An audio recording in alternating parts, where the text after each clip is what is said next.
the thud of a mechanical digger disturbs the silence of a graveyard.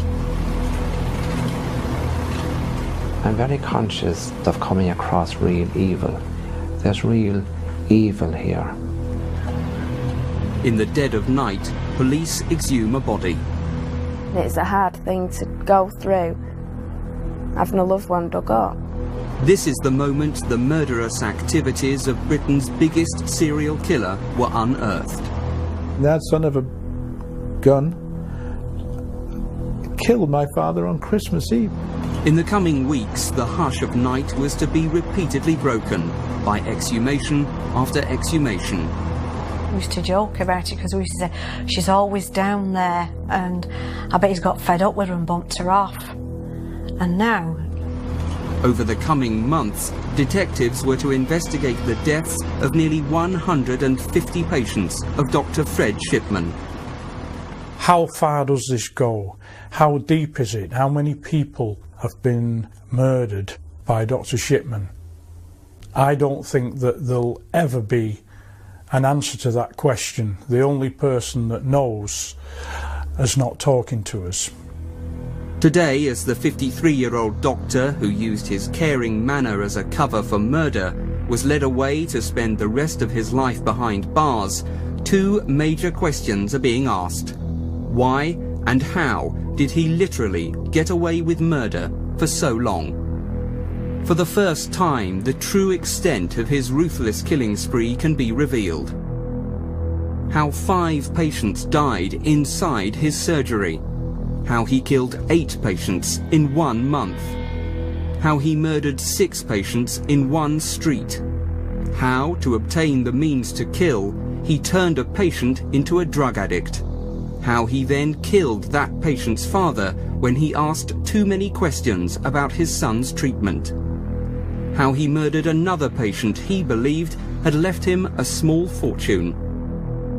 And tonight we can reveal that the man dubbed Dr. Death will, in the next few days, be charged with at least 18 more murders, making him one of the world's most prolific serial killers.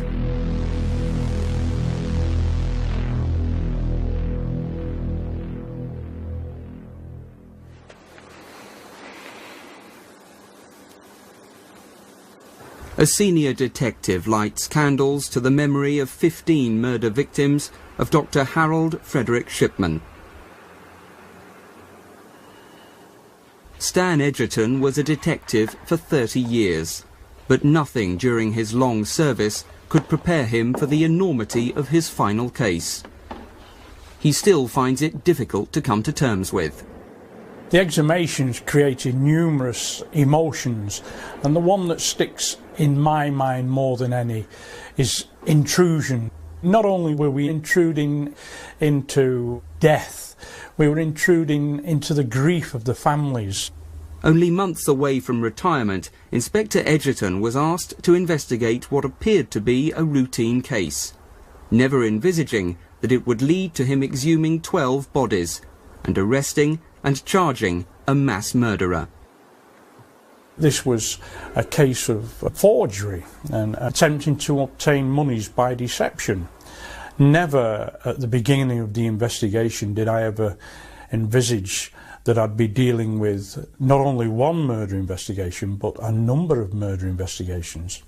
Inspector Edgerton had been asked to look into the will of Kathleen Grundy, who died suddenly on June the 24th, 1998, at her home in Joel Lane, Hyde, on the outskirts of Manchester. Mrs. Grundy, a former mayoress of Hyde, was well known about the town as a sprightly 81-year-old, involved in a host of social activities. She was highly respected in the area. She spent all her spare time working on behalf of other people. She ran a luncheon club 2 or 3 days a week. She worked to help the aged. She did the banking for them. She was a remarkable woman. 2 days before she died, a local firm of solicitors received a crudely typed will purporting to be from Mrs. Grundy, who they had never dealt with before. On a standard post office form, Mrs Grundy's whole £300,000 estate was bequeathed to her doctor, Fred Shipman. 8 days later, Hamiltons received a letter informing them of Mrs Grundy's death. They contacted her daughter, Angela Woodruff, in Leamington Spa. She realised that there must be something wrong because she is a solicitor in her own right and had in fact got a mother's will in her possession that had been made some 10 years prior to her death. Confused and alarmed, Mrs Woodruff turned private detective and, armed with a copy of the Shipman will, she travelled to Hyde to track down the two people who had allegedly witnessed it. One of the witnesses was Paul Spencer. Mrs Woodruff soon discovered how devious Shipman had been and how he'd tricked her mother. Sat in Dr Shipman's surgery. There was maybe 6 or 7 other people in the surgery. Dr Shipman popped his head round his door and asked whether myself and another girl that was in the surgery with a pram wouldn't mind witnessing a document. So, thinking nothing of it, I stood up, went into the room. There's an old lady sat in the room. I now know that lady to be Mrs Grundy. The doctor passed me a folded over document, which he said, as he passed it, he asked Mrs Grundy whether or not she was okay with it, or something along the lines of, are you sure about this, is this okay? He indicated where I was to sign the document. The document was folded over so I couldn't read it, I couldn't see what was on the document, and being in the doctor's surgery I didn't dream of asking. I signed my name. Mrs Grundy's signature was already on the document. I believed I was signing a medical form. I didn't for a minute believe I was signing a will. I would have expected to sign wills in solicitors' offices, not in doctors' surgeries. Mrs Grundy believed she was signing an authorisation, giving her approval to take part in a survey on ageing for Manchester University. Shipman's greed was his undoing. Mrs Woodruff went to the police in her hometown of Leamington Spa, who referred her complaint to the Greater Manchester Force. The file dropped on Inspector Edgerton's desk. Having spoken to Angela Woodruff, the deceased daughter, we realised that we were opening a can of worms, and we didn't know at that stage how far it was going to go. Although it's very, very fair to say, I still didn't think at this stage that I was looking at a murder inquiry. Returning to Hyde from seeing Mrs Woodruff, Mr Edgerton realised that this was not the first time the police had shown an interest in Dr Shipman. 4 months earlier, after a worried GP had expressed concerns about the high number of deaths among Shipman's patients, a secret police inquiry was ordered by the local coroner, John Pollard. Originally I was approached by a local general practitioner in the Hyde area, and she felt that she had been signing rather more second cremation certificates than would normally be the case, where the first signature was that of Dr Shipman. And on the basis of that, she then telephoned me and asked me to look into the matter to make sure that everything was as it should be. There were 2 possible explanations for that. One was that something untoward was happening, or the other explanation was that Dr Shipman was just a very, very conscientious GP and happened to be in attendance with a lot of patients shortly after they died at their home address. But the concerned doctor was not the only person to notice the abnormal.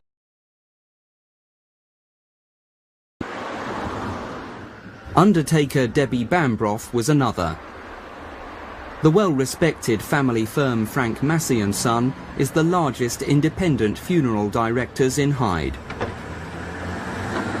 We were concerned that there were too many deaths from one surgery, especially when that surgery only had one doctor. Most of the deaths seemed to fit into a pattern, usually ladies, nearly always ladies. Never anyone that had been ill, as in terminally ill. It seemed strange that nearly all the people that had died were dressed. Now if somebody's ill, they're generally usually in bed with the nightwear on, but that was never the case. They were always fully dressed as if they'd just come back from shopping. It was very rare that anyone actually died in bed. It was usually sat up in a chair in the living room. Things just didn't add up. We talked about it as a family, the circumstances of the deaths. Debbie came to me one day and just said she was concerned with all these sudden deaths, which was Dr. Shipman was signing the forms for. And I sort of said there's nothing to worry about, it's just that he's old patients. And I think she had a word with another doctor about it, and then she's had another word with me. This was a couple of months later, something like that. So with that I thought I'd go down and have a word with Dr. Shipman. When my father went to see Dr. Shipman about the concerns that we had, I think it took a lot of courage to do that. It was ridiculous. We trust a man, trust a doctor, and for us to make accusations, assumptions, to have concerns about a doctor maybe murdering people, because that's what it is. I was the last one in the surgery at the time. Said to me, yes, come on in. I went in his surgery. I told him then it was a bit rather embarrassing what I'd come for, and explained to him that both myself and my daughter were a bit concerned with some of these deaths. And he didn't show any signs of shock, surprise, anything at all. He just said, well, I'll show you. He got his book out, which is a register that he keeps a copy of the certificate that he's given to a next of kin to a deceased person, and showed me on there, and he said anybody can come and look at this book that wishes to. Our minds had been put at ease, maybe not fully, but had been put at ease by various people in authority that there was nothing untoward. We had a call off a police constable. The constable just said to us what it boils down to is he's got a vast amount of patients, elderly patients, and he's such a caring doctor that it's just he gets more deaths than anybody else, and with that I was quite satisfied. The police carried out a full investigation at that stage based upon the instructions that I gave to them. I was quite satisfied with the inquiry that they made, but it led to nothing. They couldn't see anything that was wrong at that time. Mr. Pollard's instructions that Shipman was not to be made aware of any inquiries or their source prevented police carrying out a full investigation. I would carry on going to see my doctor, Dr. Shipman, as normal. And the longer I sat in his room, the more I thought how ridiculous these suspicions and concerns had been. It was impossible to think that my doctor, who I trusted in and confided in, could be doing something so terrible. Aware from Debbie's father's visit that his murderous activities had aroused suspicions, did Shipman panic and hurriedly decide to forge Mrs. Grundy's will to provide him with the funds to flee? Inspector Edgerton thinks not.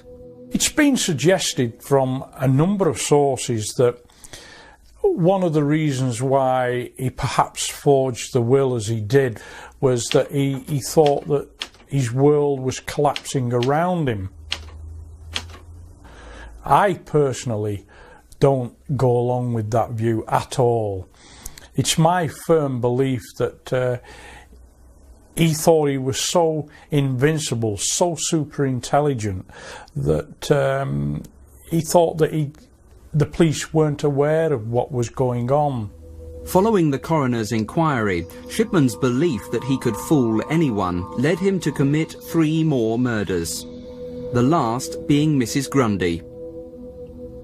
The crude forging of her will was the act of supreme arrogance that was to be his downfall.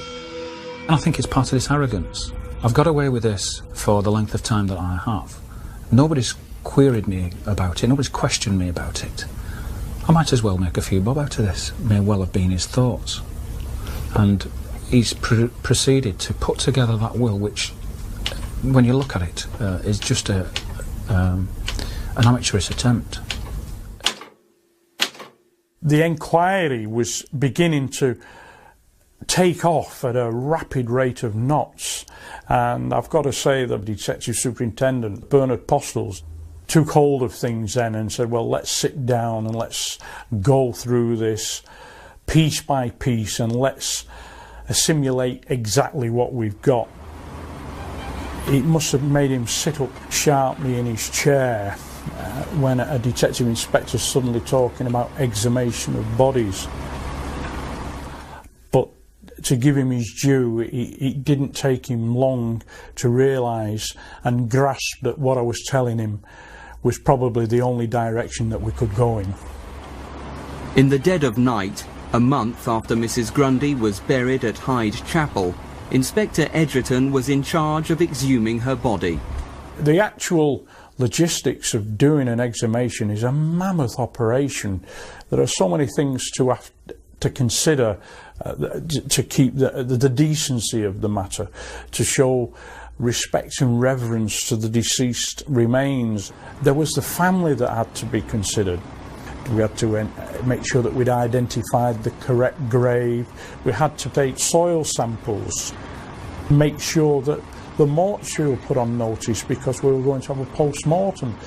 It's a strange feeling to be stood there at 3 o'clock in the morning in the pitch dark with a team of men that were going to dig up a body. Being the senior officer at the exhumations, I was also conscious of the welfare of all the staff that were there, even though some of them were not police officers, they were civilian members of support staff. I was conscious of their feelings as well. At the same time as Mrs. Grundy was being exhumed, Stan Edgerton had a team of detectives raid Shipman's home and surgery, looking for the typewriter and other evidence used to forge the will. Dr. Shipman was well aware of what we were looking for and in fact produced the typewriter, which is a portable typewriter. It didn't look a very expensive machine, but he produced it from a cupboard in the surgery. The typewriter, the forged will and samples taken from Mrs. Grundy's liver and muscle tissue were sent to the Forensic Science Laboratory at Chorley for analysis. Experts quickly established that Shipman's typewriter had been used to forge the will and the letter.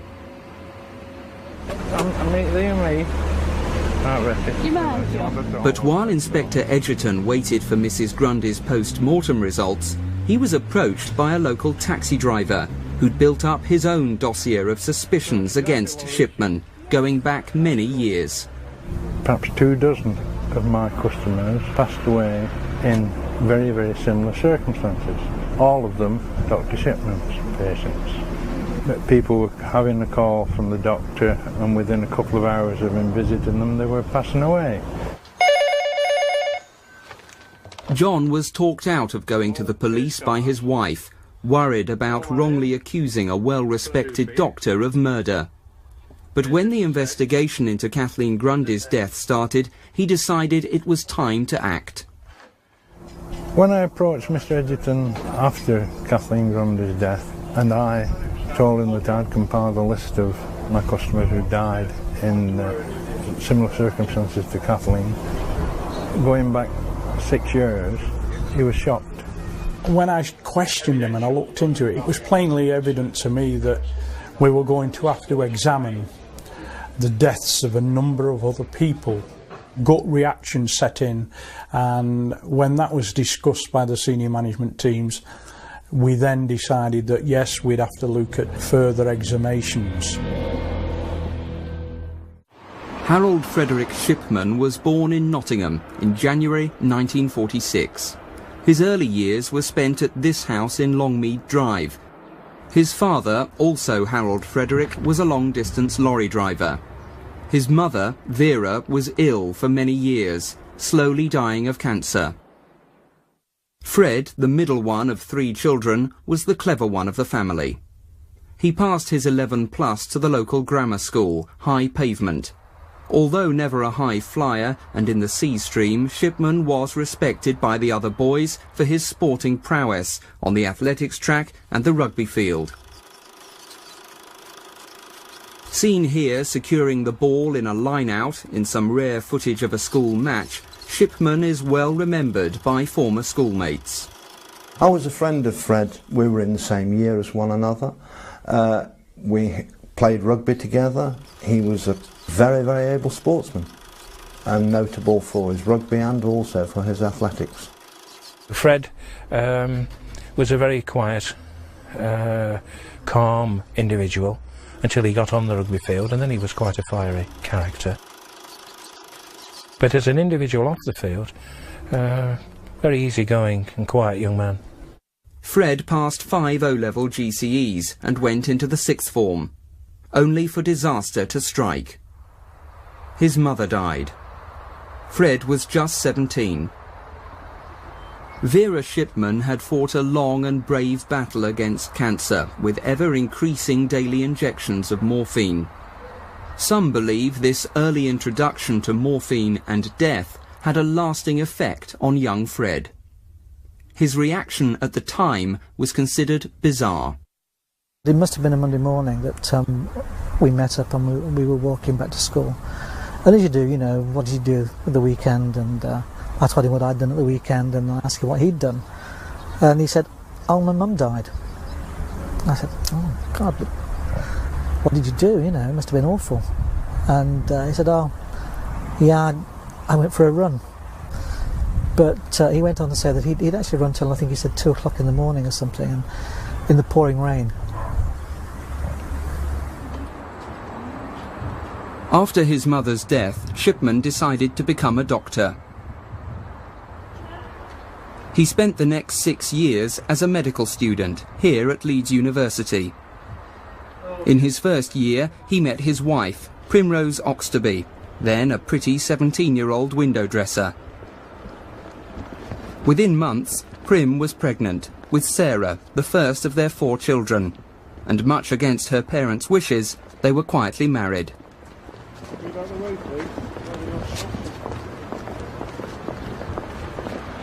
After a couple of years training as a houseman, Shipman joined a group GP practice in the Yorkshire mill town of Todmorden in the mid-1970s. He's remembered fondly for his enthusiasm. It started with a keen young man coming with the latest ideas and techniques with a great deal of enthusiasm and very much hands-on, putting it into practice and encouraging us all to do the same thing. And I think we all benefited from his sojourn with us. Despite his popularity, Fred had problems. He started having mysterious blackouts. Dr. Grieve, Shipman's senior partner at the time, remembers being called to Fred's home after he collapsed in the bath. He had 1 or 2 blackouts and was finally diagnosed by a consultant as having epilepsy and being unable to drive a car. So his wife volunteered to fill in this so that he could continue to work, which he did very efficiently. But Fred Shipman hadn't told his colleagues the truth. He was a drug addict with a huge dependency on pethidine, a painkiller used in childbirth. I mean, there wasn't any great disaster or anything. It was just he could no longer. He was a sick doctor. There he had to go. In February 1976, Harold Frederick Shipman stood in the dock at Halifax Magistrates Court and admitted 8 charges of obtaining drugs by deception and asked for 74 other offences to be taken into account. He was fined a total of £600. The court heard he obtained the highly addictive drug by over-prescribing for patients at a local nursing home and by forging prescriptions. Shipman agreed to undergo treatment at the renowned Retreat Hospital in York. Although the General Medical Council was notified, Shipman was not struck off. In 1979, free of his addiction, he applied to join a group practice in Hyde, a small Cheshire market town with a population of 60,000. At his interview, the 6 partners were impressed by Shipman, particularly his honesty that he had been addicted to pethidine. They decided to give him a second chance. Fred Shipman threw himself into local community life. both as a hard-working doctor and as a member of local organisations, like the St John Ambulance Brigade, the Scouts, and as a local school governor. He soon became so popular that he had a long waiting list of people wanting to join his panel. But in 1991, Shipman delivered a bombshell to his partners. After almost 12 years, he was leaving to go it alone in a single-handed practice, and glibly announced he was taking his 3,000 patients with him. The parting was acrimonious, but Shipman didn't care. He'd carefully planned the move for months, and within weeks opened just a few yards away in a converted shop in Market Street. Now, unsupervised, he could enjoy his secret self-indulgence: murder. And as a single-handed general practitioner, he would show them, he would show how good he was and how he could help people, and he would do things his own way, and without the breaks of working in a partnership, and the constraints that daily testing yourself against colleagues has on one, perhaps that was one of the factors that led to him going off the rails. How seriously Shipman had gone off the rails only became clear when the toxicology results came back from the forensic science laboratory. I'm still amazed that the results that we got back from the forensic examination were as they were. I didn't expect that for 1 minute. The death certificate issued by Shipman recorded Kathleen Grundy had died of old age. The truth was, she'd been killed by a massive dose of morphine. Such an amount that the forensic scientists had no doubt that death would have occurred in quite a short time. She had been to visit him on the previous day to her death at around about 4 o'clock, and he made an appointment with her to go and take a blood sample the following morning. He's made an appointment to kill her. When questioned, Shipman's incredible claim was that Mrs. Grundy, at 81, was a heroin addict. What had started as a simple fraud investigation was now a full-scale murder inquiry. Information flooded in from anxious callers to special helplines, and detectives began to notice a pattern to the deaths. Bye-bye. The number of people that died at home, single women living on their own, dying within an hour or so of seeing Dr. Shipman, dying sat in a chair, dressed in the day clothes. So many of them going to the surgery and dying in the surgery. It just stretched logic to something that you could not believe, and right away we knew that we were probably dealing with one of the biggest murder investigations that one could imagine. But it was Shipman's fascination with computers that was to provide another major breakthrough for the inquiry team and help convict him. Detectives examined the deaths of nearly 150 of his patients. Checks of some of the computerised records of some of the deceased patients revealed that visits that they'd made to the surgery had been obliterated. Things that had been written in about the patient's health had been taken out, and we can only surmise that that was done because it didn't correspond with what was on the death certificate. On other occasions, visits appeared on the patient's record when in fact we believed that no visit was made to the surgery. It was as though he was building up a history that would tie in with the medical records that he wrote onto the death certificate. He was certainly covering up his tracks for something. And police computer experts soon discovered what it was.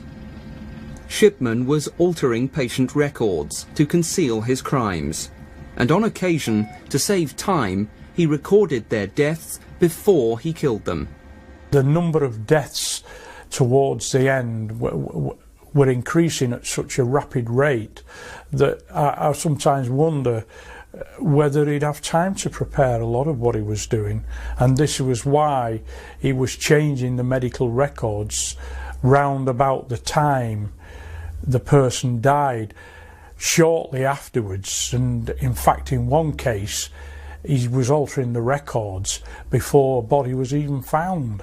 What we decided to do was to go back over a period of 12 months and ascertain how many people had died and how many death certificates that Dr. Shipman had written. In a 12-month period, there were some 36 deaths. One of the things that jumped out at us was that never had there been a post-mortem. We also realised that the number of deaths that he had in a 12-month period was 2.5 times more than the average. An incident room had been set up at Ashton-under-Lyne police station, manned by 56 hand-picked detectives. Special flowcharts were designed, showing when, where, how and under what circumstances patients had died in the previous 5 years. Our investigations established that on many, many occasions Dr. Shipman had seen them on the day that they died. In a lot of cases he'd seen them within, if not an hour, certainly a couple of hours of death. And again, that itself become illogical. Alice Kitchen was one of those illogical cases, where Shipman had visited shortly before she died. But there was something unusual which bothered her family. All the family were very surprised and wondered why she was sat where she was on the settee, because she never sits there. She always sits in a chair where she can see out the window, and as soon as anybody pulls up, she's got the door open ready for them before they've got to the door. She always sits there, and where she was found on the settee, she had her back to the window. And I do know that one neighbour that was interviewed was asked if she saw Dr. Shipman coming or going, and she said that he was coming out as she was going in her house, and that she thought it was unusual that my mother was sat on the settee. She could see the back of her, and she said that she never sits there and that she always sees everybody to the door, and she didn't see him to the door. She thought that was odd. And Dr. Shipman never spoke to her and never said, "She's not well, will you sit with her?" or anything like that. Alice Kitchen may have died in an unusual chair at home, but 5 of Dr. Shipman's patients died in an even more unlikely place, his surgery. We spoke to a number of doctors and said, well, you know, how many times have you ever had a patient die in the surgery? And most doctors look aghast. They said, well, it never happens. One of those who died in his surgery was 72-year-old Edith Brady, a long-term patient of Fred Shipman. Edith, who loved a social occasion, was the principal guest at the family's Christmas party a few months before her death. He told me that she'd gone in the back room to lay down, and he just went in and found her dead, and that he worked on her and nothing could be done. So we spent some time when I gave her a kiss, and I noticed how tidy she was, and they said it was her heart, and we just accepted that that's what it was. And I was just glad that she didn't have to have a post-mortem, because I didn't want to be messed about. I just said, well, I'm glad she was here. And he said, well, she's not the first one to die. He had another lady that died in here who said that at the time. And I was glad, because that's the place she liked to be. She liked Dr. Shipman. We used to joke about it, because we used to say, she's always down there, and I bet he's got fed up with her and bumped her off. And now when I think about it, it's unbelievable. Detectives were also noticing other disturbing facts. That Shipman had been present when 6 of his patients died in one street in an 18-month period. And that in 1 month, 8 women patients died mysteriously. We saw that on one occasion, in a particular month, there were 8 people died, which is on average of 2 a week. And whenever we spoke to other people in the medical profession, that they stood back in amazement. For a second time, Hyde was overshadowed by mass murder.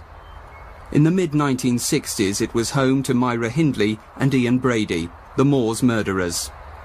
Now it was home to Fred Shipman, and as the new investigation grew, once again the population faced the horror of killing. Attending the exhumations of his parishioners, Father Dennis Marr found himself a central figure. The community were in shock, would be a good way of describing it, in shock. They just couldn't believe this was happening, and they didn't want to believe it. It's all a bad dream.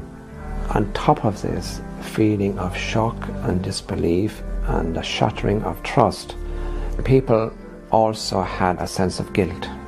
They had suspicions, but didn't voice them or speak of them for a number of reasons, because at the time they didn't want to upset other members of the family. But a more common factor, who would have believed me anyhow if I said this to anybody? Father Dennis vividly remembers Shipman's dismissive manner towards the grieving family of Winnie Mellor, only hours after he'd murdered her.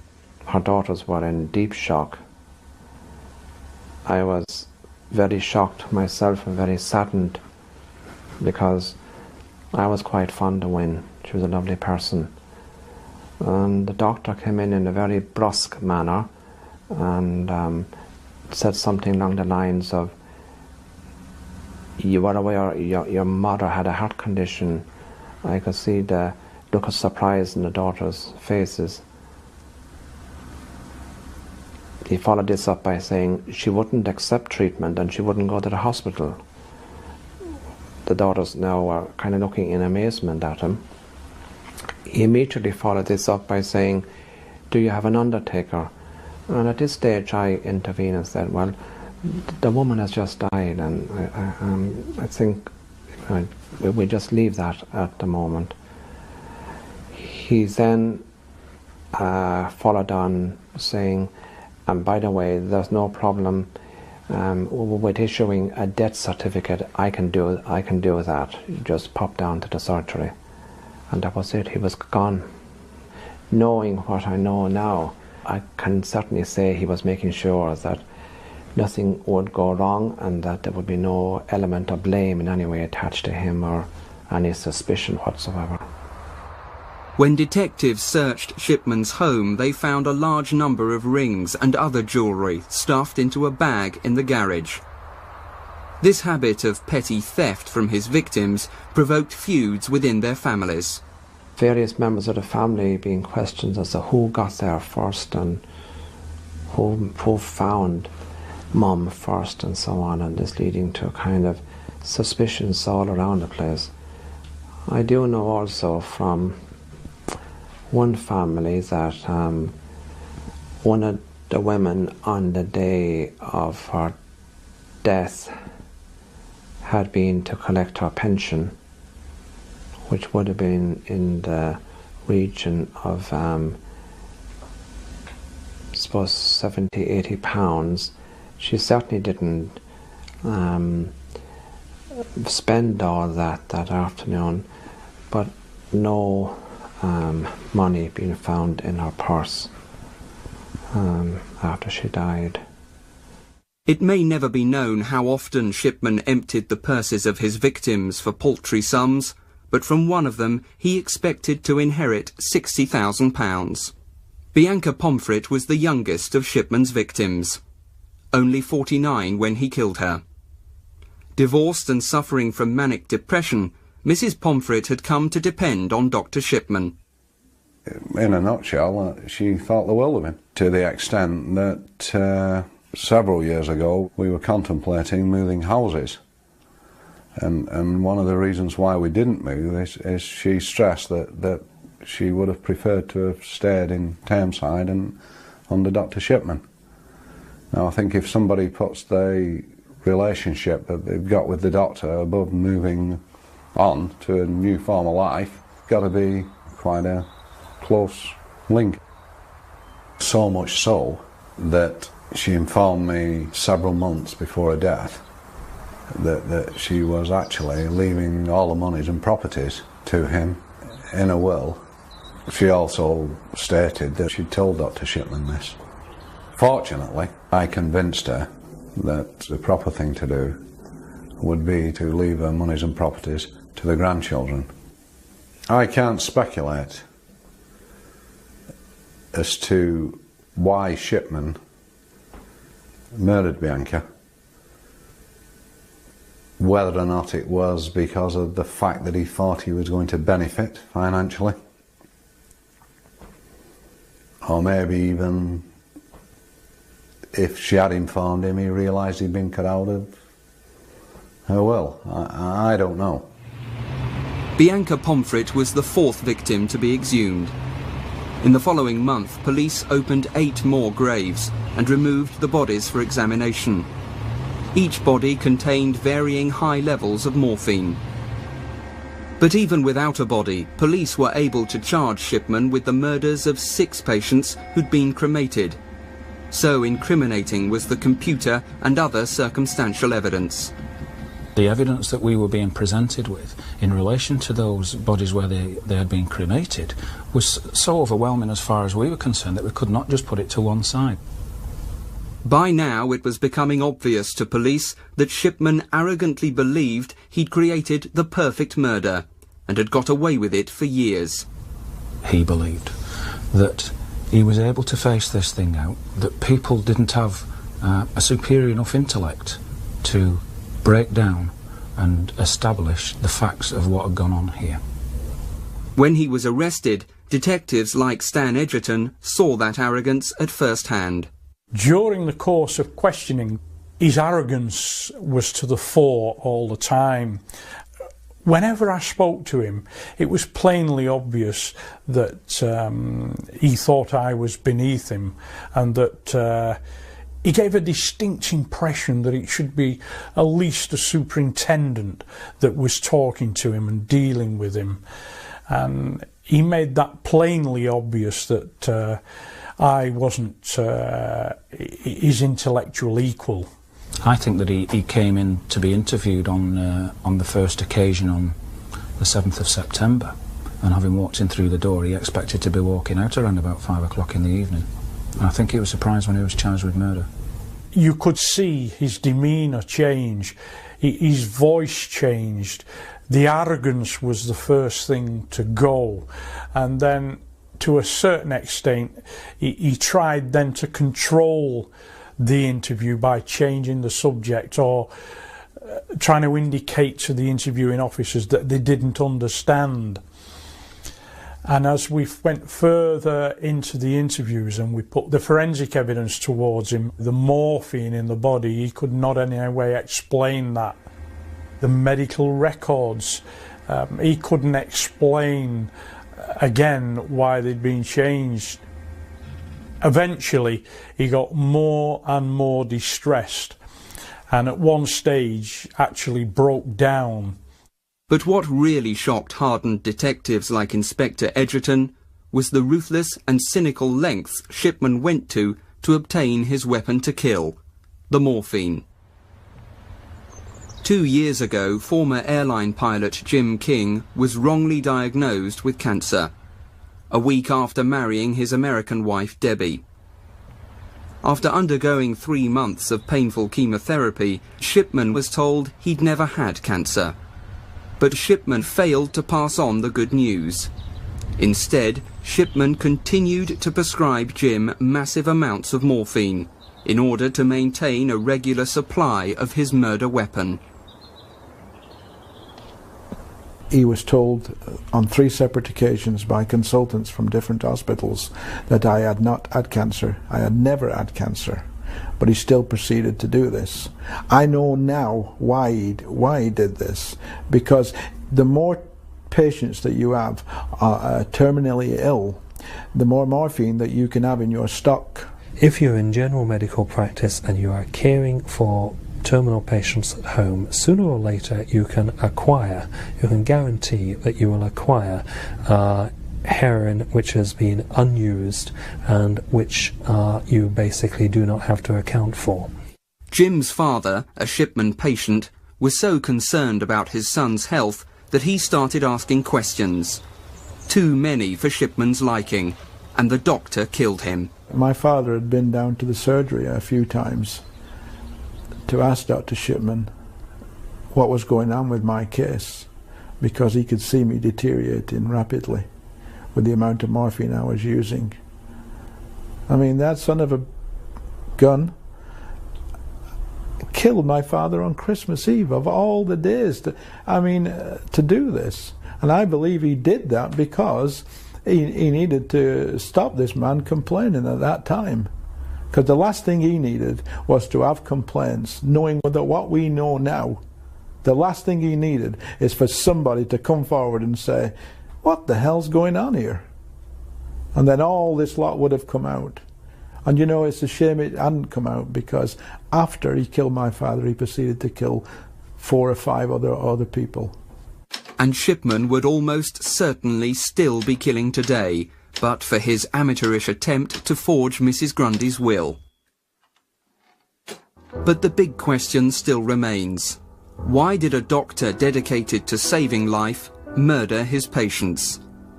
Those close to the case have their own theories. He might get a kick out of being in control, and the ultimate power is the power over life and death. I can't think of anything else that could explain it. Why he did it, I think, is simply a matter of convenience, that it was more convenient perhaps to get rid of a patient who was an awkward patient by killing her than by trying to persuade the family practitioner committee to transfer her to another general practitioner. It's horrendous, isn't it, to think of that could happen, but it clearly did.